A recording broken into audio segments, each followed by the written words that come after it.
Welcome to another episode of Austin Tech Connect. This is the official podcast of the Austin Technology Council. The Austin Technology Council is a 33-year-old organization that was founded to help bring the whole community together. And you know what? As our community has grown, in fact, we've exploded on the scene over the last decade. We need to come back together again. And now is the time for everybody in our community who cares about the future to get back involved with the Austin Technology Council. And we're here to welcome you and give you a seat at the table. This podcast was created so that we could interview a variety of people who do a lot of different things in technology right here in Austin. Sometimes we just think about AI. And yet there's so many other things that are technology driven that really have an impact in our daily life that today's podcast, I think, is going to be super interesting. And today's guest is Pat Dixon, and he is the president of DPAS. We're going to learn a little bit about his company in just a minute. But Pat, welcome to the show. Well, thank you very much, Tom. I appreciate the opportunity. So for those of you who don't know Pat, he is an engineer and he specializes in industrial facilities. I want you to think of things like water treatment plants. Now you're thinking, Tom, this is the Austin Technology Council. Why are we talking about water treatment plants and other industrial facilities? Well, guess what?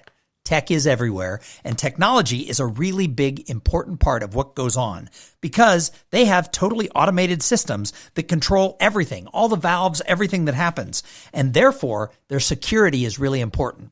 We often think about IT, but are we thinking about OT, which is operational technologies? And it's really important that the people who are working on security aren't just doing security the way you would for a financial institution or a bank or a university, etc., but they're also thinking about how everything they do inside the code is directly impacting what's happening with the flow of water, flow of electricity, everything else that can happen in an industrial facility. So I thought it would be fun to talk to Pat a little bit about his career, a little bit about his company, and why, when we think about tech, we should be thinking about things like industrial facilities. So Pat, let's get started. Let's go into the way back machine.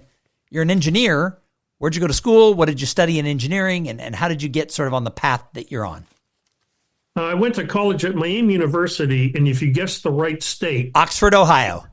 That's the one. So I've got to go out on a limb. Why, when you said it, I always think of Oxford, Ohio, because when I'm in college, I was and am a member of the Beta Theta Pi fraternity, which is one of the three great fraternities that were founded at Miami of Ohio, which they call the mother of fraternities. I was a Beta Theta Pi, and I've been to Oxford, Ohio several times. Well, very good. So actually, this weekend, they were here. They came to Austin. This weekend, there were 200 people from my university who came to Austin for our cold, wet weather. But that's where I went to school, and I studied essentially a chemical engineering program that was focused on the paper industry. So there are schools that specialize in certain industries, and about half my career has been going into paper mills and working on their automation systems. But over the course of my career, which I guess you can go back to 1987, I've worked for some Fortune 500 companies like Honeywell and Emerson. I worked at DuPont for a while. I've also worked for very small, what are called system integration companies that put together systems. The company that brought me to Austin was a company that specialized in the application of neural networks to industry. So I've been in the space for quite a while. In terms of my company, I established it a long time ago, just essentially to do contracting and consulting work. But this year, I consider it a startup, and we're trying to build the company and find opportunities. Nice. So, you've worked in all of these different types, starting in paper. You've worked in all of these different types of plants, but you've been doing it, like you said, since 1987. So we're about the same age. You might have a couple of years on me there. But what we've seen over our lifetime that is so foreign to like my children is how technology, we used to use the term high tech. I still use it a lot because there was, all of a sudden all this high tech came in. But the tech that is in plants has really changed over the years. It used to be kind of basic technologies that were machinery, but now all of that machinery is run by so much essentially IT, if you will, that you've seen a lot of changes. What are those changes? Long way to get to my question. What are those changes? Right. So we're in what we call the fourth industrial era, which we've been in for about 10 to 15 years, roughly. Prior to that was the third industrial era. And in many ways, industry was way ahead of most of technology because in industry, we were already automatically controlling and digitizing operations for about the last 50 or 60 years. So we've been digital for a long time. There's really no industry I know of that hasn't been relying on digital processing and software to run the facilities. What happened with the fourth industrial era is the internet. And it's not that the internet was suddenly invented and industry adopted it immediately. It took time to figure out how to adopt the capabilities of internet connectivity while addressing some of the security issues. So that's the era we're in now. And one way to think of it is inside a facility has been digital for a long time. And at the top of the enterprise, it's been digital with enterprise resource planning, what's essentially your financial systems. They've been digital for a long time. In between has not been. And so that layer in between, connecting the enterprise to the facilities and the operations, is what's really new these days. You know, it's interesting because as you said it, I'm like, well, duh, of course. But I think so often in our society, we think of manufacturing or sort of industrial facilities like you work with now in water treatment, et cetera. We think of them as behind sort of the sexy tech of like the AWSs and the Metas and the Amazons and et cetera, et cetera. But in reality, they have been using technology a lot longer than a lot of the rest of us. And I don't think that we instinctually know that. Right. So what is behind is a lot of the IT infrastructure. So the operational technology has to be deterministic. And deterministic means you know it's going to happen and you know when it's going to happen. If I send you an email, there's no guarantee you're going to get the email. And even if you get it, you can't guarantee when you're going to get it. You cannot have that at the operational level. You have to know when you're controlling a valve that it's going to go where you want it to go and when it's going to get there. When you start a motor, the same thing. If an alarm condition happens and you need to trip a process, that is deterministic. So that has been way ahead.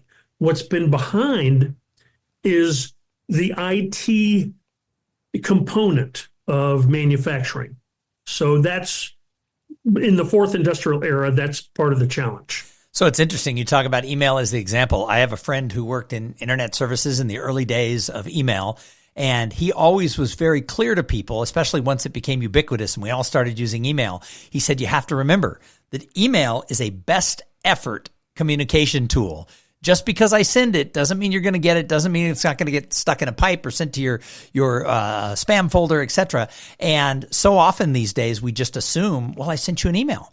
And there's a lot of reasons emails don't go through. So it was just an interesting example that you use because I'm constantly telling people, well, it's just a best effort communication tool. So I liked that example. Real quick, because I want to go deeper into this idea of what's going on with OT, because that was sort of a new term to me personally. But tell us a little bit about DPAS and what you're doing right now as you see yourself as a startup and what you're doing with water treatment plants. And then we'll go a little deeper into the tech involved. Yeah, water treatment is one of the areas. So a lot of the traditional industries we work in, chemical, some food processing, some pharmaceutical, and so forth. What's unique about what's called critical infrastructure, a power plant or a water treatment, is there's some compliance issues that may be mandated because I've had contracts with water treatment facilities where they have a history of leaking sewage into the city streets and bad things happening. That's not good. That's never good. So the impact of something going wrong in what you'd call a private industrial operation may be localized to that facility. If you're dealing with flammable materials, it could cause a lot of damage and hurt people. But if it's critical infrastructure, it can affect the entire city of Austin. So that's one difference. And another difference in the era of ransomware is those facilities may be targets where you essentially, the taxpayers have deep pockets. A private company may not have as deep as pocket as a government entity that can essentially reach into the pocket of taxpayers. So that's one potential vulnerability why somebody may want to approach those facilities. But let me add something else. You can't just think in terms of a hacker over the internet. The most successful intrusion of a industrial control system was something called Stuxnet. That wasn't hacked. It was an air-gapped system, meaning they had no internet connectivity. The virus came from a USB thumb drive that was found in the parking lot, and they plugged it in. So when you're thinking about security, you cannot just think of the internet. You have to think of on-premises vulnerability. Do you have locks on the doors? Do you know who has access to the server room, and do they have the right credentials? So that's one of the things that we have in mind when we address these concerns. Interesting. So as your company is growing and looking for these things, what types of technologies are you sort of focused on in what you're doing? Well, some of the technologies are the traditional IT technologies, certifications, and knowing how to manage a switch and that sort of capability, but also understanding the process. Do you know how a paper mill works? Do you know how a reactor does its thing? Do you know how water treatment works? And do you know the systems that are the operational technology? There's vendors.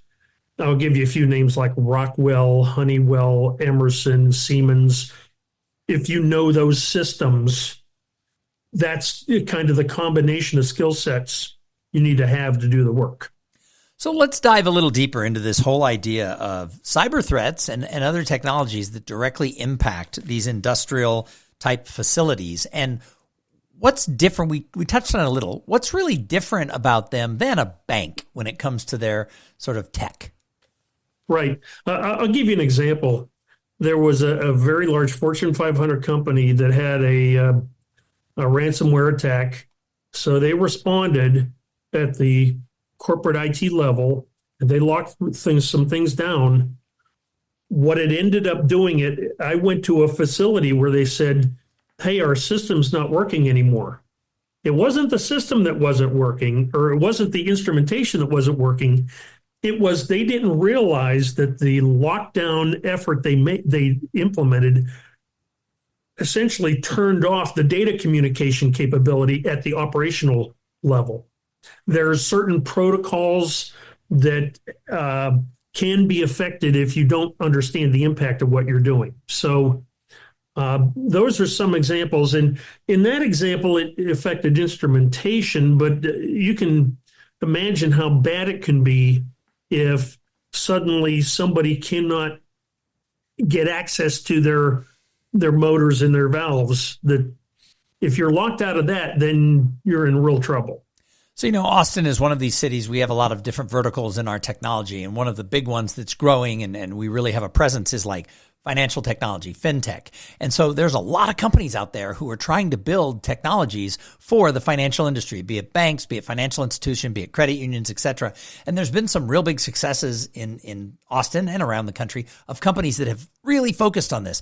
Are there companies that are building the same type of IT and things for people in this world of factories and industrial facilities, et cetera? Is there an industrial tech vertical? Well, there are some firms that specialize on trying to intercept data communication at that operational technology level and identify packets that don't look right. So hey, something looks wrong here. Here's normal traffic, and now I'm seeing something abnormal.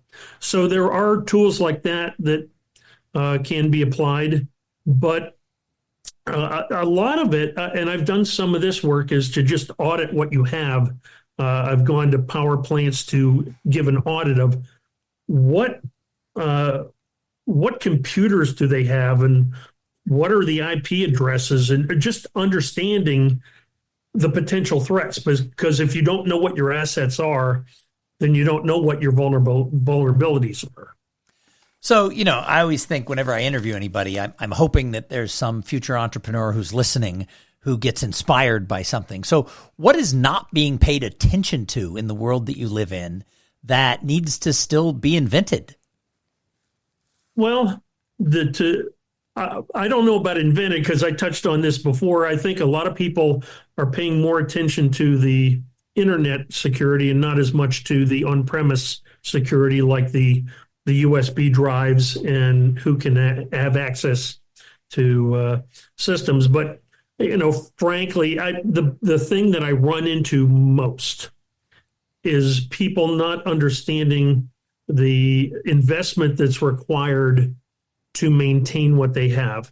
If you have Windows 95 machines that have no passwords on them, and you're not doing patch management, that's the stuff that I see way too often. And from a pure financial position, that looks like a cost. It looks like it's pure cost. But you need to understand the investment that's required, just the cost of doing business. That will save you. That will help you. If you fall way too behind, I'll also bring this up. There are a lot of facilities out there that have outdated, no longer supported systems, and they're relying on eBay for spare parts. And that's even at the operational technology level. So this is the data that manufacturing is generating is far in excess of any other vertical. Manufacturing generates tons and tons of data. That data is of no use if you're not maintaining your systems. If you maintain them, they will provide the benefit. They will pay for themselves. So I recently, just a couple of years ago, talked to somebody who was really proud of the fact that their manufacturing company, and this was not a little mom and pop organization, this was a brand that we might have all heard of. They had only a couple of years ago replaced their back office stuff. Up front, they had really nice computers, and their finance department was working. But the back office that I guess was kind of running the machinery and things was still a DOS system. And they were really proud of the fact that they had just upgraded from a DOS system. I thought, like in 2020? What? Yep. What? Well, virtualization is great. And there are some applications that facilities rely on that are on older operating systems and aren't going to run on the latest server version. So virtualization can help you there, but you need to, again, that's a matter of inventory, knowing what applications you have and what the risk is if you lose it. So the smartest person I've sort of ever met, and I won't say his name because he's kind of well known, but I met him a while back. He started off as a marine biologist studying orcas and ended up working for one of the largest tech companies in the world, and then for some other major things that we've all heard of. And I said, how'd you get a PhD in oceanography and then end up doing these amazing things in technology and being friends with a lot of the people we hear about on the news? I'm like, how did that happen? And he said he loved cross-disciplinary study. So he loved studying business and oceanography. He loved studying technology and space. All of these things came together, and it really struck me that I think sometimes we don't say, hey, what can we learn from other industries? So the question I have for you is, what can sort of this modern day Austin tech scene learn from what's going on in the world of industrial facilities? What cross-disciplinary stuff should we all be learning from the world you live in? Well, I don't know if that's not one that doesn't come to mind, but maybe the idea of not just thinking about internet as the only vulnerability. Even if you're a bank, there's vulnerabilities that can hurt you beyond just the internet. So I think that's something that you have to account for when you're doing industrial work like we do. It may not be as obvious in some other verticals, but that's one thing that maybe you want to learn. So any advice or tips for entrepreneurs and technologists out there that you'd like to share? What is something you think, God, I wish everybody knew this? Well, frankly, I think I'm kind of a pretty old person to be an entrepreneur. Actually, I was at a conference in Montreal recently where two young guys who were 20 years old and 26-year-old are starting a company. I was really impressed with how young they are, how courageous they are, and how they're going at it. And they have something that I think is going to work. I tend to be a bit cautious, but I think some of the real premier entrepreneurs are the ones who take the risks. They understand they don't have everything figured out. They're going to figure it out, and there's no guarantee of success. Being an engineer, I tend to be cautious, and in the work I do, I have to be. I can't just go into a facility and wing it. I have to have well thought out plans. But in a lot of the most successful entrepreneurs that I see, they just have a passion and they go for it. So, Pat, how long have you lived in the Austin area? Since 1997. So you've been here just almost as long as I have. What are some of the changes that you've seen in Austin? Where do you think sort of our overall big picture, big umbrella tech community is?